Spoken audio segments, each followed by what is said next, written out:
ابن سیری رحمت اللہ علیہ اس امت میں اس علم میں امتیازی شان رکھتے ہیں، تعبیر الرؤیا ان کی کتاب بھی ہے۔ وہ تعبیر ایسی دیا کرتے تھے کہ انسان حیران ہوتا تھا۔ چنانچہ ایک مرتبہ ان کے پاس ایک بندہ آیا، حضرت میں نے ایک آدمی کو اذان دیتے سنا ہے خواب میں، تو میں حج کرے گا۔ ایک بندہ آیا، حضرت خواب میں ایک آدمی کو اذان دیتے سنا ہے، فرمایا تیرے ہاتھ کٹیں گے۔ شاگردوں نے کہا کہ حضرت اس نے بھی اذان سنی، اس نے بھی اذان سنی، تو فرمایا کہ پہلے نے جو اذان سنی تو پہلے بندے میں نیکی کے اثرات تھے، میں نے قرآن پر نظر دوڑائی تو مجھے قرآن کی آیت سامنے آئی، سم کہ وَأَذِّن فِي النَّاسِ بِالْحَجِّ۔ ابراہیم علیہ السلام کو اللہ فرماتے ہیں کہ حج کے لیے لوگوں میں اعلان کر دو، تو میں نے کہا کہ اس کو اللہ حج کی توفیق۔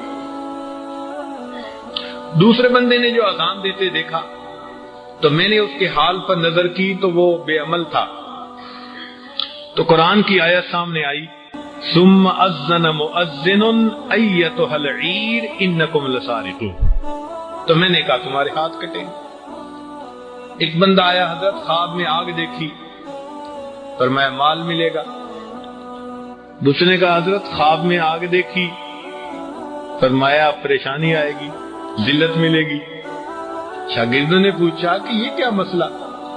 تو فرمایا کہ پہلے نے آگ دیکھی تھی سردی کے موسم میں، اور سردی کے موسم میں آگ راحت دیتی ہے، اور دوسرے نے آگ دیکھی گرمی کے موسم میں، اور گرمی کے موسم میں آگ انسان کو تکلیف پہنچاتی ہے، تو میں نے ویسے ہی ان کی تعبیر دے دی۔ اب بتائیں اتنی باریکیاں کون جانتا ہے؟ چنانچہ ابن سیری رحمت اللہ علیہ کے پاس ایک بندہ آیا، حضرت میں نے ایک کبوتر کو دیکھا ہے، وہ موتیے کے پھول بہت سارے اٹھا رہا ہے۔ سر پکڑ کے بیٹھ گئے، فرمانے لگے کہ معلوم ہوتا ہے اس سال میں بہت سارے علماء کی وفات ہوگی، اور ایسا ہی ہوا کہ اس ایک سال میں کئی علماء اس دنیا سے پردہ کر کے چلے گئے۔ تو انہوں نے موتیے کے پھول کو علماء سے تشبیہ دی، اور ملک الموت ایک کبوتر کی طرح ان موتیے کے پھولوں کو چن رہے ہیں۔ تو خواب تو ہوتے ہیں مگر تعبیر سبحان اللہ۔ اب وقت کی بات سن لیجیے، ابن سیری رحمت اللہ علیہ فرماتے ہیں کہ رات کے جس حصے میں خواب دیکھا جائے اس سے وقت کا بھی اندازہ ہوتا ہے۔ عشاء کے بعد خواب دیکھا تو پورے ہونے میں 10 سال لگیں گے، اور آدھی رات میں دیکھا تو 5 سال لگیں گے، اور اگر سحری کے وقت دیکھا تو چند مہینوں میں پورا ہو جائے گا۔ تو ان کے نزدیک فجر کا وقت جب شروع ہوتا ہے وہ خواب کے پورے ہونے کی لمٹ ہوتی ہے، جتنا فجر کے قریب خواب دیکھیں گے اتنا جلدی وہ پورا ہوگا، اور اگر شروع رات میں دیکھیں گے تو لمبا عرصہ ویٹ کرنا پڑے گا۔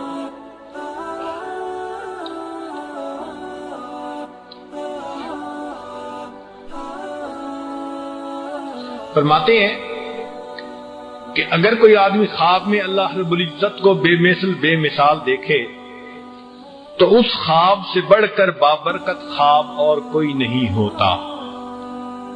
چنانچہ اس امت میں اللہ تعالیٰ نے اولیاء کے لیے یہ نعمت سلامت رکھی ہے کہ وہ خواب میں اللہ کا دیدار کر سکتے ہیں، منامی معراج ان کو نصیب ہو سکتی ہے۔ امام اعظم ابو حنیفہ رحمۃ اللہ علیہ نے اپنی زندگی میں 100 مرتبہ اللہ رب العزت کو خواب میں دیکھا۔